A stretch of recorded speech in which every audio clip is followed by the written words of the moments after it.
Good evening, everyone. Welcome into the overtime. Of course, we're here to talk some high school football. Of course, week 4 was a tough week for some here in the Midlands. And we'll tell you about those a little later and break it down for you alongside Jim Baxter of SC Varsity. I'm Corey Miller, the pastor of Payne. And Jim, BC, Brooklyn Casey, had a tough game for them. Dutch Fork, who would have thought that they would lose the game? I know you and I talked about Dutch Fork. We thought nobody in the state could beat this team.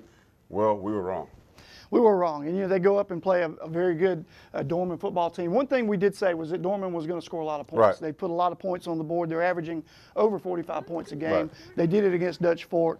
The biggest difference in this game was the fact that Dutch Fork had 3 fumbles that they lost. Right. One resulted in halftime, so there was no damage there. But the other 2 fumbles resulted in touchdowns by Doman. So that's 14 points, which turns out to be a 28-point swing if Dutch Fork takes that down and scores. And that makes a big difference in a ball game. I saw Dutch Fork this summer out at Irmo, and I was unimpressed. I mean, it wasn't the Dutch Fork team that I thought they would be this summer, at least. They struggled against Irmo. Irmo ran the ball on them, threw it on them, had a lot of success, ones-on-ones, that is. They had the big receiver that's going to Stanford. I know Doman has players, but this game really shocked me. I didn't think anybody in this state could beat Dutch Fork. Well, they did it, and like you said, they've got some great players. They ran the ball well against Dutch Fork, and then again forced fumbles and resulting in points for Doman. 28-point swing, like I said, that's a lot to overcome for any football team. Yeah. And they did a pretty good job of limiting the damage that Matthew Colburn did. He had 151 yards rushing, but really not a big factor. Dutch Fork tried to mount a comeback, but it's hard to overcome turnovers, and especially when you're giving up points against a good team. Well, maybe Doman has set the blueprint, if you will, for other teams like Westwood down the road when that matchup happens on how to beat Dutch Fork. We'll talk about that as well. Well, Brooklyn Casey High School and Chapin. It was what we thought it would Coach be. Sharpie. What's going on, Sharpie, man? What happened? That's my boys, Baxter. Those are my boys. They let Chapin get out early on them. They did a good job. Chapin did with quarterback play. Logan Bailey really did some damage for them, and Brooklyn Casey came back. And the difference in this game was the fact that one coach decided to go for the win in overtime, and the other one didn't on his try. And it was successful. One of the things that we said coming into this football game was that Logan Bailey was such a dangerous runner. He's not going to kill you with his legs, but he's such a dangerous runner that the best thing to do is protect the edges and let him throw the football. Mm-hmm. Well, in overtime, when Chapin scored and got an opportunity to go for 2 to win it, BC rushes him. They try to get him in a sack, and this young man with his athleticism is able to get out of it. And whenever you can extend a play, somebody's going to be open, and he found a receiver standing alone in the back of the end zone, and they got the win. I talked to Coach Sharpie this week, and he told me that when he scored the final touchdown in regulation to make it 28, tied at 28, he actually considered going for 2 at that point and didn't do it. So. Well, that's a good program, and of course, been one of my favorite teams to watch early on this high school football season. They've done a great job, and they've been in some battles. I mean, it's not like BC has been blowing folks out. I mean, they have somewhat been prepped to play in these types of ball games, these close games. They've been in them already. Of course, fell a little bit short in this one to Chapin. Chapin kind of had that same feeling from a couple weeks ago when they were playing Newberry. They had some plays that did not go their way, and of course, they came up on the short end of the stick. But nonetheless, some really good football. But the Dutch Fork team that's really good on offense. I mean, they lose in Allen, Texas. I know this is a good football team, Jim, but you win championships by having great defenses. And I think a little bit that it's for high school as well.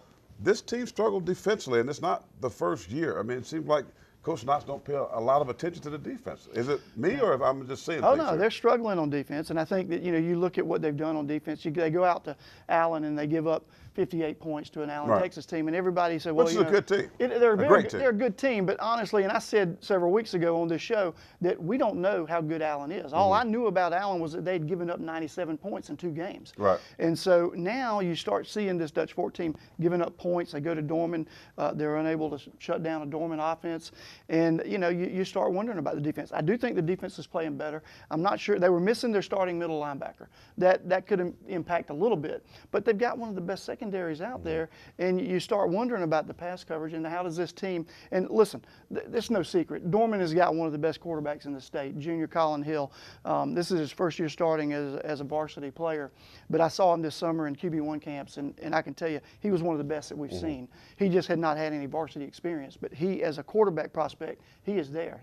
This kid will have a dozen Division I offers. Yeah, I only saw a little bit of him at Irmo. I think he got hurt in that scrimmage. Big kid, big arm, and they had to put the second string in there. Maybe that has something to do with why Irmo was very close in that game. I'm not sure, but again, nonetheless, Doman's a good program. Been a good program for a lot of years, and that was a great win for them. But when we come back, Dutch Fork, you're still on the docket. You know why?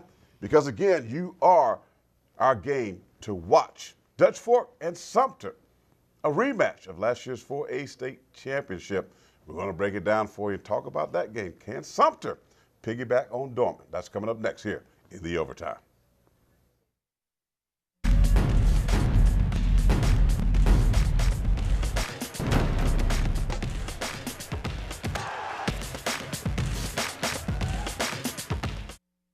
All right, welcome back to the Overtime. Now it's time to focus on our game to watch, and it's a good one. And I know Dutch Fork we talk about them every week, and rightfully so.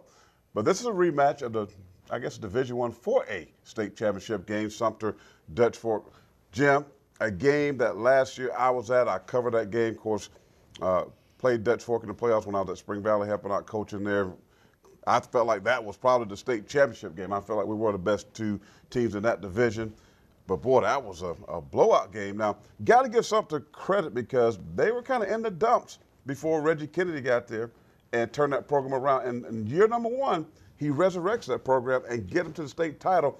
That's saying something because the coach that's there now, well, he was on Reggie Kennedy's staff, John Jones. And this program's still pretty solid and some good players. Sumter reminds me a lot of Chester, how Chester used to be. They've been a sleeping giant for a while, waiting on the right guy to get there. No doubt Coach Kennedy did a good job last year getting them to the state championship game. They had some opportunities come their way. The ball bounced their way, got some picks, and probably won some games they weren't favored in. But they had some trouble this past week.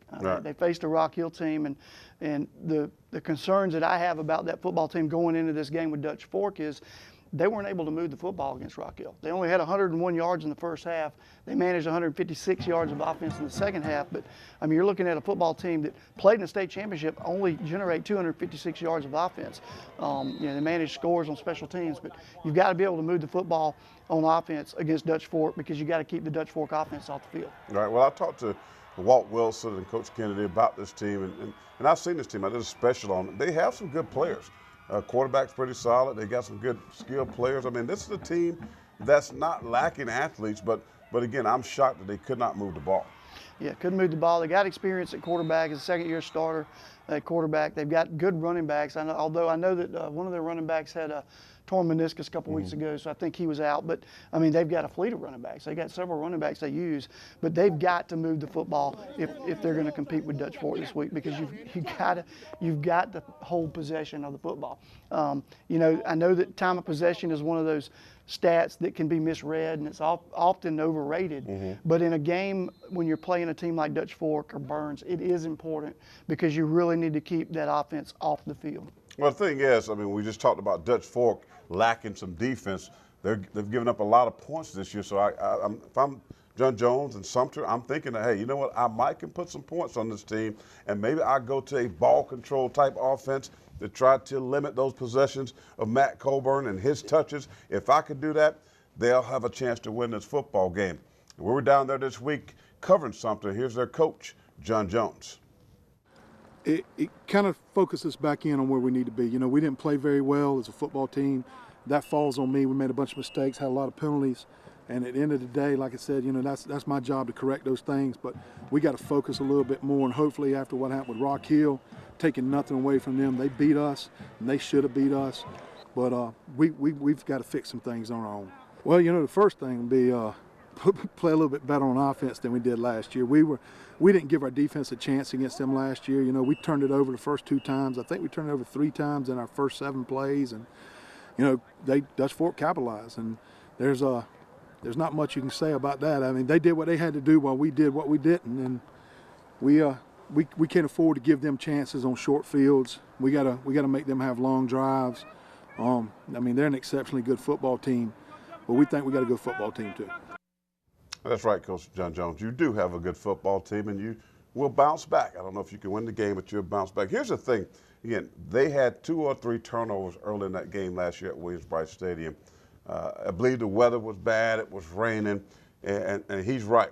Coach Knotts and that team capitalized on those turnovers, on those mistakes, because, one, they gave them a short field. They turned the ball over in their territory, which means Dutch Fork in that offense, you give them the ball to 30 to 20, they're going to score points. I mean, they're really too good on offense to give them a short field to work with. But if they can protect the ball, and again, as I said, if they can control the clock and limit Matt Colburn touches, because I think that offense is all about him. Because if you can stop him, and you talked about that, Doman didn't stop him completely, but they stopped him enough times, Jim, to get the ball back. And that's a big factor. If Sumter can do that with their talent, I think they'll have a chance in this ball game.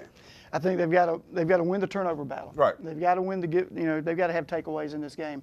And the other thing they've got to do is they've got to control the clock, because I can tell you now, if they get into a situation where they're having to trade touchdowns with Dutch Fork, they're going to lose this football game. They've got to keep the score low and try to win a low-scoring game. They're not going to win a high-scoring affair. It's going to be a tough one, but it's going to be a good one. That's why we chose it to be our game to watch. That's going to be a fun one to break down on next week. When we come back, it's time to celebrate the cheerleaders, the band, and yes, our players of the week. We got that coming next. Also, Jim's top 5 with the movement of Dutch Fork and BC. Is there any change? That's next as overtime continues.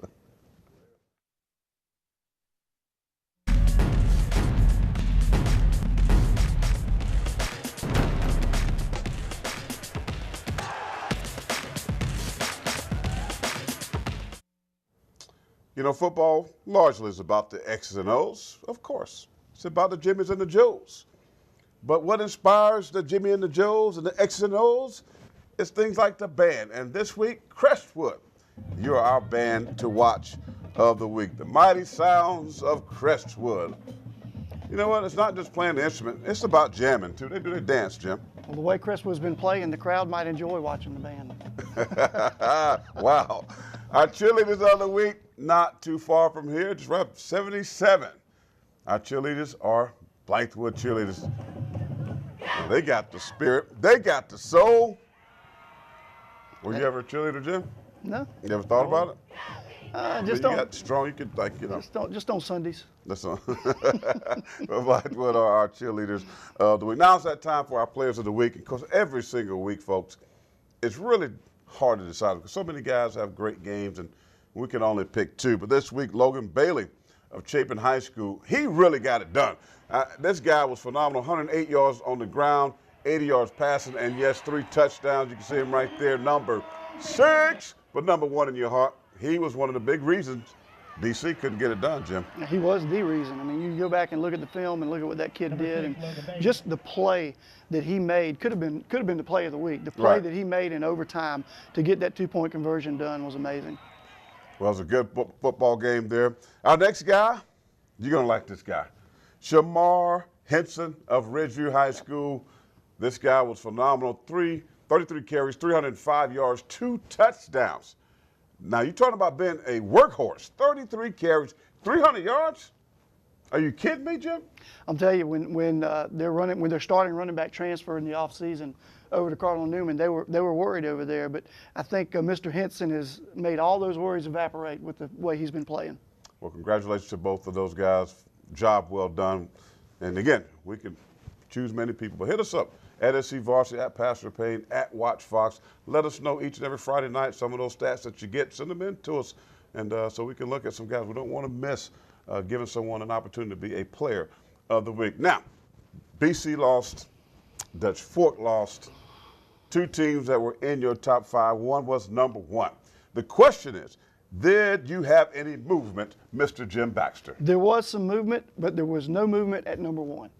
I've got Dutch Fork number 1 in the Midlands, Westwood still number 2, AC Flora number 3. They have a big game tomorrow night with Airport High School. And Chapin moves up to number 4. Brooklyn Casey drops down to number 5. Those two teams are so even and so similar that it's hard to keep either one of them out of the top 5. People are going to ask, How's Dutch Fork sitting at number 1 with 2 losses? And I'll tell you, it's because they're the top team in the Midlands, regardless of their 2 losses. I've got them at number 4 in the statewide poll because they're one of the top 4 teams in the state. And I think when all the smoke clears at the end of the season, they're still going to be the favorite to win that 4A Division I title.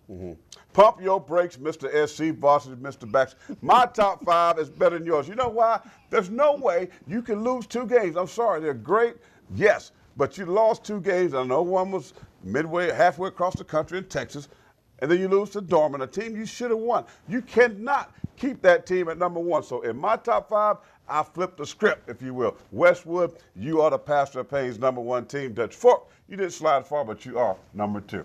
I see. I mean, you give them credit for winning. Can't lose 2. You can't lose. Can't be 2-loss team and be number 1. My polls aren't based on that. My polls are based on who's the best team. And I think Dutch Fork is the best team in the Midlands, regardless of their record. We're going to be watching that matchup. And we'll get to see those 2 play because they're in the same region. So we'll see them match up. Well, that's my little deal right there. Recruiting guys in the Midlands that we need to know about, Jim. You're the recruiting guru. What's happening with him? Well, I wanted to mention a kid from Airport High School, Zach Feaster. Had a great game last week. Airport lost their starting running back, Jonathan Earl. Zach Feaster starts at linebacker, but moved over to tailback for them, 5'10", 195 pounds, and did an outstanding job. And a big reason for Airport. Now, they started a sophomore quarterback last week, too. So it's going to be interesting, this game tomorrow night against AC Florida, to see if they're healthy. And, we can talk about that game a little bit later. Another one of the kids that I like, I wanted to mention, is Denzel Johnson, safety, wide receiver, AC Floor, 6'1", 195 pounds. He's amazing talent. You watch that game tomorrow night with Airport and AC Floor, and you're going to see a lot of Denzel Johnson. He's one of the top players in the state.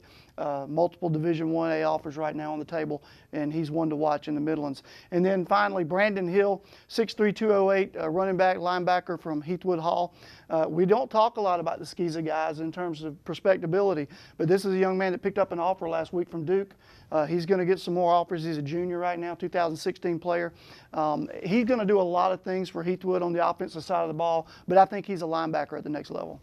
Yeah, I saw him play Hammond. He is a beast of a kid. His deal is learning how to play. He still is young and immature. When he learns how to play, this guy going to get and some that's what more we call upside. Yeah, he has a tremendous upside. When we come back, well, it's the 3rd day, I believe, of fall, and boy, it feels like it outside, and there's been some rain. Will you need an umbrella and a raincoat tomorrow for that game to watch? Our very own Henry Rothenberg, our chief, has the forecast next.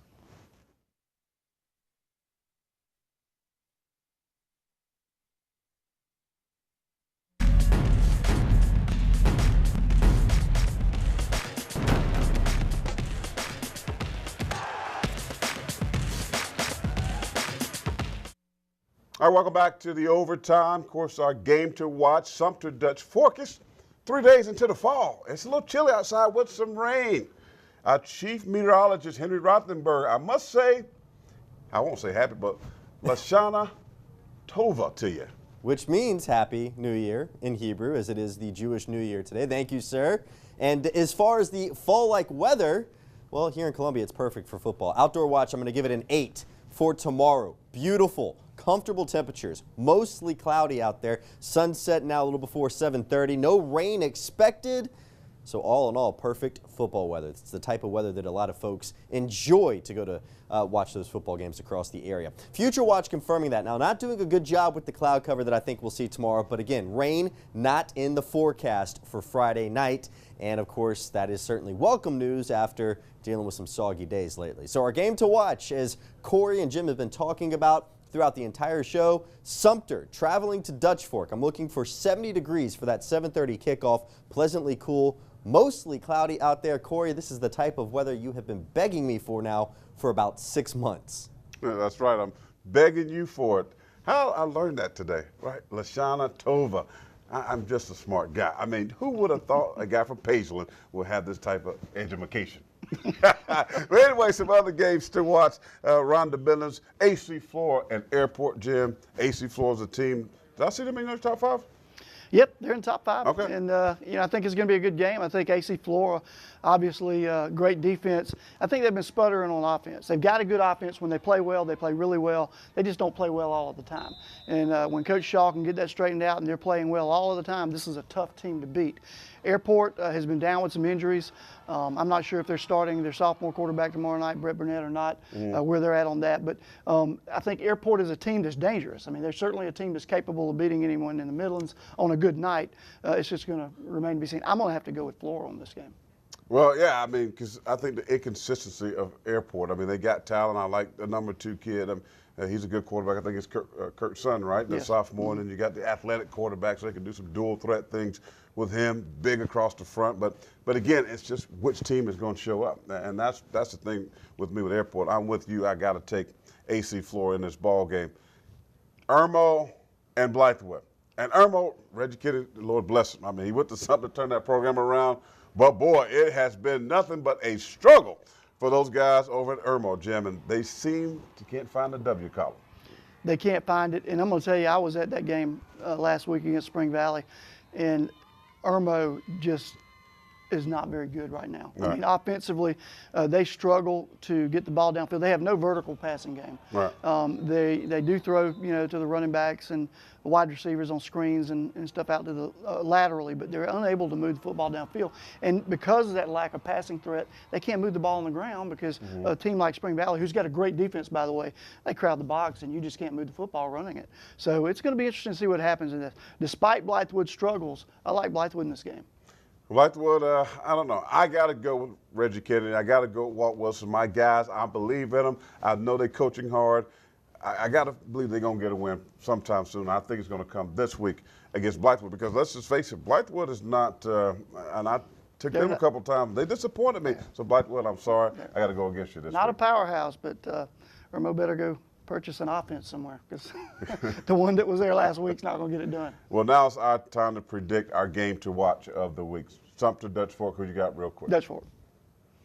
I don't think Sumter's going to be able to limit Dutch Fork in scoring, and I just don't think Sumter's a good enough team offensively to trade touchdowns with them. I must agree with you. I got to take Dutch Fork. All right, we got to get up out of here. For Jim Baxter, I'm Corey Miller, the pastor of Payne. Have a good night.